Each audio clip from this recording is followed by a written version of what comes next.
ഒരായുസ് മുഴുവൻ നിങ്ങൾക്ക് കിട്ടുന്ന ധൈര്യവും നിങ്ങൾ ആണുങ്ങളെ കൂടെ ഉള്ളതുകൊണ്ടാണ്. നിങ്ങൾക്കൊരു അഡ്രസ്സ് ഉണ്ടായത് എപ്പോഴാണെന്നറിയോ? ഒരാണുങ്ങളെ കൈ പിടിച്ചപ്പോഴാണ്.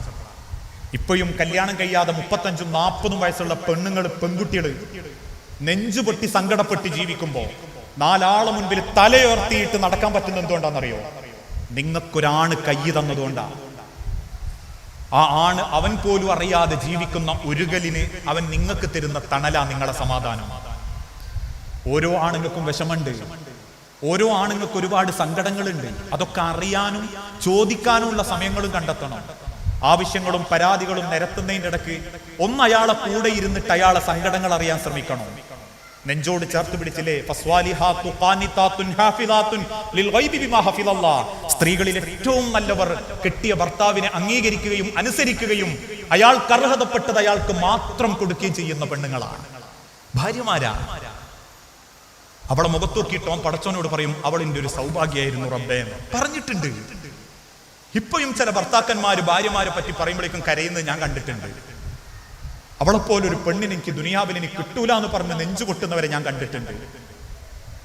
അവസാനം മരിക്കുന്നതിന്റെ തൊട്ടു മുൻപ് വാർദ്ധക്യത്തിൽ 88 വയസ്സുള്ള വല്യാപ്പാന അന്ന് 75-ാമത്തെ വയസ്സിൽ മരിച്ച പെണ്ണുങ്ങളെ ഫോട്ടോ കാണിച്ചു കൊടുക്കപ്പോ ആരും അറിയാതെ അയാൾ മാറിയിരുന്ന് കരയുന്നത് ഞാൻ കണ്ടിട്ടുണ്ട്. പ്രണയം പുറത്തല്ല, അത് ഉള്ളിലാ. അത് ഭർത്താവിന് അറിയണം, അവന്റെ മനസ്സറിയണം. ഈ കേരളത്തിൽ നിന്ന് ഒരു വിനോദയാത്രക്ക് പോയ മക്കളെ ബസ് അപകടത്തിൽപ്പെട്ടില്ലേ? അപകടത്തിൽപ്പെട്ട് ഒരു കുട്ടി 5 മക്കൾ അവിടെ വെച്ച് മരിച്ചുപോയി. ആ മരിച്ചൊരു പെൺകുട്ടിയായ വിദ്യാർത്ഥിയുടെ അമ്മയും ആ ബസ്സിലുണ്ട്. കയ്യും കാലും പൊട്ടി ആശുപത്രിയിൽ അഡ്മിറ്റ് ചെയ്ത് വേദന കൊണ്ട് പൊളഞ്ഞ് ഓപ്പറേഷന് വേണ്ടി കയറ്റുന്നതിന്റെ തൊട്ടു മുൻപ് സഹപ്രവർത്തകരോടും കാണാമെന്ന മന്ത്രിയോടും ആ അധ്യാപിക കണ്ണ് നിറഞ്ഞ് വേദനയോണ്ട് പറഞ്ഞു, എനിക്ക് പറ്റിയ അപകടം എന്റെ ഭർത്താവിനെ അറിയിക്കരുത് കേട്ടോ, മോളെ വേഗം ഭർത്താവിന്റെ അടുത്തേക്ക് പറഞ്ഞയച്ചാൽ മതി. കാരണം അയാൾ ഒരു ഹൃദ്രോഗിയാ, അയാൾക്ക് ഇത് താങ്ങാനുള്ള കഴിവില്ല. എന്തു പറയണം എന്നറിയാതെ മന്ത്രി അടക്കം കരഞ്ഞുപോയി. എന്തൊരു തിരിച്ചറിവാ മനുഷ്യരെ. നിങ്ങൾ ചോദിച്ചിട്ടുണ്ടോ നിങ്ങൾ ആണുങ്ങളുടെ വേദന? ഈ ആണുങ്ങളൊക്കെ ഈ പവർ കാണിക്കുന്നത് പോലെ ഉള്ളിൽ സങ്കടമില്ലാത്തതുകൊണ്ടൊന്നുമല്ല. ഒരുപാട് ബേജാറ് പല ആണുങ്ങളുടെ ഉള്ളിലുണ്ട്. ഏത് കച്ചവടത്തിനും ജോലിക്കും അതിൻ്റെതായ സങ്കടമുണ്ട്. പിന്നെ ഓന് കുറച്ച് റൊമാൻസ് കുറയും. കുടുംബം പോറ്റുന്നവർക്ക് അങ്ങനെയാ, റൊമാൻസ് കുറച്ച് കുറയും. ഒരു പണിയും ഇല്ലാണ്ട് ഒരു ഹായും കൂയും ഇട്ടിട്ട് 10ാം ക്ലാസ് പഠിച്ചതിന്റെ കൂട്ടത്തിൽ ഇരുന്നിട്ട് ഗൾഫിൽ നിന്നും നാട്ടുന്ന ഒരു ഹായും കൂയും 2 ഇമോജി ഇടുന്നവൻ ഒരു പണിയുമില്ല. ഓ നിങ്ങൾക്ക് ചെലവിനല്ല, തമ്മിലെങ്ങളിട്ട് ചോദിക്കാനും പോവില്ല. പക്ഷെ പകലന്തിയോളം റോഡിന്റെ വക്കിലിരുന്നിട്ട് വാക്കേറി 50 ഉറുപ്പ്യന്റെ മാങ്ങ വെക്കുന്നവനും ഓന്റെ ആ ഉരുകൽ എന്തിനാണെന്നറിയോ? മരങ്ങൾ കരയാണ്ടിക്കാനാ. നാട്ടിലെ പെണ്ണുങ്ങളുടെ ഇടയിൽ അഭിമാന ബോധത്തോടെ ജീവിക്കാനാ. വെയിലാണെങ്കിലും മഴയാണെങ്കിലും അതറിയാതെ അവൻ സഹിക്കുന്നത് എന്തിനാണെന്നറിയോ? നിങ്ങളെ നാണവും മാനവും മറയ്ക്കാനാ. അതേ ഉള്ളൂ നിങ്ങളുടെ ശരീരത്തിൽ, അതേ ഉള്ളൂ നിങ്ങൾക്ക് അഭിമാനിക്കാൻ. എന്നിട്ട് ആണിന് റൊമാൻസ് കുറവാ, പിയാപ്പിളക്ക് അതില്ല ഇതില്ല. പിന്നെ ആർക്കപ്പതൊക്കെ ഉള്ളത്? ഒരു പണിയില്ലാണ്ട് എവിടെയോ കുത്തിരുന്ന ഒരു ആയും കൂയും വിട്ടോന്.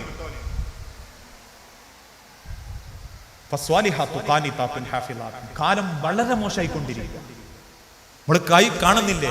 കൊല്ലാനും കൊട്ടേഷൻ കൊടുക്കാനും തയ്യാറാകുന്ന ഒരു കാലഘട്ടം. പ്രിയപ്പെട്ടവരെ, ഈ യാത്ര എന്നല്ലെങ്കിൽ നാളെ തീരും. ജീവിതത്തിൽ ഒരുപാട് പദവികൾ കിട്ടി പോകുന്നവരെ ഞാനും നിങ്ങളൊക്കെ.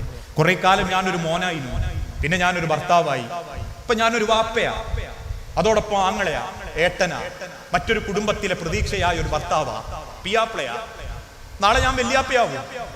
എന്തും സംഭവിക്കാം. ജീവിതത്തിന്റെ ഓരോ വേഷങ്ങളും അള്ളാഹു നമുക്ക് നിശ്ചയിച്ചു തരുന്നതാണ്. ഓരോ വേഷങ്ങൾ ആടിത്തിമിർക്കുമ്പോഴും അത് അള്ളാഹുവിന് തൃപ്തിപ്പെട്ട വേഷമായിരുന്നോ എന്നൊന്ന് ചോദിക്കണം സ്വന്തത്തോട്. പണം ഉണ്ടാക്കാനും സൗകര്യം ഉണ്ടാക്കാനും പരക്കം പാഞ്ഞ് ദുനിയാവ് വാരി വലിച്ചടുപ്പിക്കുമ്പോൾ പലർക്കും മുതൽ തന്നെ ഉള്ളൂ. അൽമാലു വൽ ബനൂന സീനത്തുൽ ഹയാത്തി ദുനിയ. പലർക്കും മുതൽ തന്നെ ഉള്ളൂ, ജീവിച്ചിട്ടില്ലാരും. മുതലെല്ലാവർക്കും ഉണ്ട്. അവസാനം ഒരു നല്ല ഭക്ഷണം പോലും കഴിക്കാൻ പറ്റാതെ മാസങ്ങളോളം ആഴ്ചകളോളം തീ തിന്ന് ജീവിച്ച് ശരീരത്തിന്റെ ഉൾഭാഗത്തെ വേദനകൾ സഹിച്ച് മരിച്ചുവാനാണെങ്കിൽ എന്തിനാ മനുഷ്യരെ നമ്മൾ ഈ ദുനിയാവിൽ ജീവിച്ചിരുന്നത്? ഉണ്ടാക്കിയിട്ടതൊക്കെ മക്കൾ കൊണ്ടുപോകുക. നിങ്ങൾ വിചാരിച്ചോ ഈ ഓഡിറ്റോറിയം എന്റേതാ കരുതിക്കോ? അള്ളാഹുവിന്റെ റസൂൽ സല്ലല്ലാഹു അലൈഹി വസല്ലം ഒരിക്കൽ മദീനത്തെ പള്ളിയിൽ നിന്ന് ചോദിച്ചില്ലേ, നിങ്ങൾക്ക് നിങ്ങളുടെ അനന്തര സ്വത്താണോ നിങ്ങളുടെ സ്വത്താണോ ഏറ്റവും ഇഷ്ടം? അവര് പറഞ്ഞു, നബിയെ ഞങ്ങൾക്ക് ഞങ്ങളുടെ സ്വത്ത്, അനന്തര സ്വത്ത് അത് ഓരോരുത്തർക്കും പോകൂലേ, ഞങ്ങൾക്ക് ഞങ്ങളുടെ സ്വത്താ ഇഷ്ടം. ഞാൻ നിങ്ങളോടും ചോദിക്കാം, നിങ്ങൾക്ക് നിങ്ങളെ സ്വത്താണോ നിങ്ങളെ അനന്തര സ്വത്താണോ ഇഷ്ടം? നിങ്ങളെല്ലാരും എന്താ പറയാ, നമ്മളെ സ്വത്ത് എന്താ, അവിടെ ഉണ്ട് ഒരു 10 ഏക്കർ അല്ലെങ്കിൽ 10 സെന്റ്, ആ റോഡ് സൈഡിലുണ്ട് ഒരു 8.5 സെന്റ്, അവിടെ ഉള്ള 3 മുറി പീടിയ, പിന്നെ അതാ കുറച്ച് അങ്ങോട്ട് പോയിട്ട് ഒരു റബ്ബർ തോട്ടം, ഇവിടെ ഉണ്ട് ഓളെ കൈത്തലും കാൽമലും ഉണ്ട് ഒരു 10-25 പവനും. എനിക്ക് ഇന്റെ സ്വത്തല്ലേ ഇഷ്ടം? യബ്ന ആദം മാലി വമാലി, ആദമിന്റെ മക്കളെ അത് നിങ്ങളെ സ്വത്തല്ല. ആ 10 സെന്റും ആ 2 മുറി പീടിയയും അവിടെ ഉള്ള ഒരു 10 സെന്റും ഇവിടെ ഉള്ള ഒരു 65 പവനൊന്നും നിങ്ങളെ സ്വത്തല്ല, അത് അനന്തര സ്വത്താ. നിങ്ങൾ ഇന്ന് ശ്വാസമില്ലാണ്ടായി പെടഞ്ഞു വീണ നാളെ രാവിലെ മുതൽ അത് അനന്തര സ്വത്താ. നിങ്ങൾ ഇത് എന്ന് പറയാ നിങ്ങൾ തിന്നതേ ഉള്ളൂ, അത് നിങ്ങൾ കിട്ടി. നിങ്ങൾ ഇത് എന്ന് പറയാ നിങ്ങൾ കൊടുത്തതേ ഉള്ളൂ, കൊടുത്തിട്ടുണ്ടേ കിട്ടി. നിങ്ങൾ ഇത് എന്ന് പറയാ നിങ്ങൾ ധരിച്ചതേ ഉള്ളൂ, അതിന് ഒരുത്തൻ ഉടുക്കാനും വരൂല. അല്ലാതെ മാലി മാലി എന്റേത് എന്ന് പറഞ്ഞിട്ട് ചൂണ്ടിക്കാണിക്കുന്നതൊന്നും നിങ്ങളതല്ല. ചൂണ്ടിക്കാണിച്ചോ നിങ്ങളതാണ്. 3 മക്കളുണ്ടെങ്കിൽ മരിച്ചതിന്റെ 3-ാമത്തെ മാസം ഇത് 3 ആക്കായിട്ട് വീതിക്കും.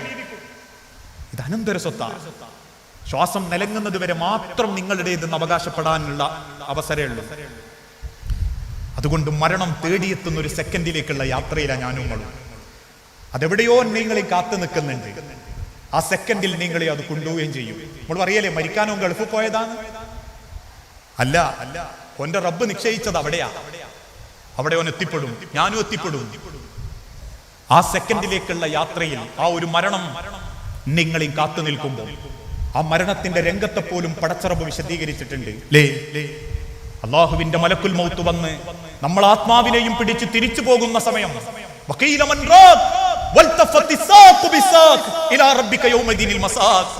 കണങ്കാലുകൾ പൊട്ടിപ്പണയും, അവസാനമാണെന്ന ബോധ്യം വരും. വെപ്രാളത്തോടെ നെഞ്ചു പടഞ്ഞു കരയും. ഒരല്പ നിമിഷത്തിന് വേണ്ടി പടച്ച റബ്ബിനോട് കാരുണ്യത്തോടെ ചോദിക്കും, യാ ലൈതനി യാ ലൈതനി എന്ന് റബ്ബിനോട് നാശത്തോടെ സങ്കടത്തോടെ പറയും. ഒരംശം പോലും നീട്ടിത്തരാതെ അള്ളാഹു നമ്മളെ അങ്ങ് കൊണ്ടുപോകും. എന്റെ മക്കളോ എന്റെ ഭാര്യയോ പടച്ചോന്റെ അടുത്ത് ഒരു തീരുമാനം ഉണ്ടാക്കാൻ അള്ളാഹുവിനെ പ്രേരിപ്പിക്കുന്നില്ല. അവസാനം നമ്മളൊക്കെ പടച്ചോന്റെ അടുത്ത് നിൽക്കുന്ന ഒരു രംഗണ്ട്. അന്ന് വാപ്പയും മക്കളും ഒക്കെ ഒന്നും കൂടി കാണും. മക്കള് മരിച്ചോയ വാപ്പാര് മരിച്ചോയ മക്കളെ, ഭർത്താവ് മരിച്ചോയ ഭാര്യമാരെ, അങ്ങനത്തൊക്കെ നിങ്ങളെ പിയാപ്പിളനെയും മക്കളെയൊക്കെ ഒരിക്കൽ കൂടി കാണാം. എവിടെ? റബ്ബിന്റെ മഹിഷറാ ലോകത്ത്. കൂട്ടം കൂട്ടമായി റബ്ബിന്റെ നരകത്തിലേക്ക് നിശ്ചയിക്കപ്പെട്ടവരാണെങ്കിൽ അള്ളാഹുവിന്റെ കോടതിയിൽ നമ്മൾ അങ്ങനെ നിൽക്കും. ആ നിൽക്കുന്ന സമയത്ത് അള്ളാഹു വിശുദ്ധ ഖുർആനിലൂടെ പഠിപ്പിച്ചൊരു വാക്കുണ്ട്. മാതാപിതാക്കളും മക്കളും കുടുംബങ്ങളും ചോരയും ഒരുമിച്ച് റബ്ബിന്റെ മഹിഷറാ ലോകത്ത് സൂര്യൻ ഒരു ചാണത്തായി നിൽക്കുമ്പം അവൻ റബ്ബിന്റെ അരികിലേക്ക് ചെന്ന് ചോദിക്കും, യുബസ്സറൂനഹും യവദ്ദുൽ മുജ്രിമു ലൗ യഫ്തദി മിൻ അദാബി യൗമിദിൻ ബിബനി വസാഹിബതിഹി വഅഖി വഫസീലതി ഇല്ലതി തുവി വമൻ ഫിൽ അർളി ജമീഅ യുബസ്സറൂനഹും യവദ്ദുൽ മുജ്രിമു. അക്രമികളെ, നിങ്ങൾ പരസ്പരം കാണുന്ന റബ്ബിന്റെ മഹിഷറാ ലോകം. അന്ന് അല്ലാഹുവിന്റെ അരികിലേക്ക് ചെന്ന് ചില ആളുകൾ റബ്ബിനോട് ചോദിക്കും, സങ്കടത്തോടെ പറയും, ബിബനി യവദ്ദുൽ മുജ്രിമു ലൗ യഫ്തദി മിൻ അദാബി യൗമിദിൻ. ആളിക്കത്തുന്ന നരകത്തിന്റെ തീജ്വാലകളിൽ നിന്ന് എന്നെ ഒന്ന് രക്ഷപ്പെടുത്തിയാൽ, ബിബനി എന്റെ മക്കളതാ റബ്ബേ, എന്റെ കൂട്ടത്തിൽ ഞാൻ പോറ്റി വലുതാക്കിയ, ഞാൻ ചെലവിന് കൊടുത്ത, ഞാൻ കരട് പോലെ സ്നേഹിച്ച എന്റെ മക്കളതാ റബ്ബേ, നീ എടുത്തോ നാദാ, എന്നെ രക്ഷപ്പെടുത്തണം. അത് റബ്ബിന് വേണ്ടെന്ന് പറയുമ്പം രണ്ടാമതായി ചൂണ്ടിപ്പറയും, വസ്വാഹിബതിഹി, കൂടെ കൂടിയ പെണ്ണാണ് റബ്ബേ, അവള് കാരണം പലതും ഞാൻ വേണ്ടെന്ന് വെച്ചിട്ടുണ്ട്, അവള് കാരണം എന്റെ ദീന് പോലും നഷ്ടപ്പെട്ടു പോയിട്ടുണ്ട്.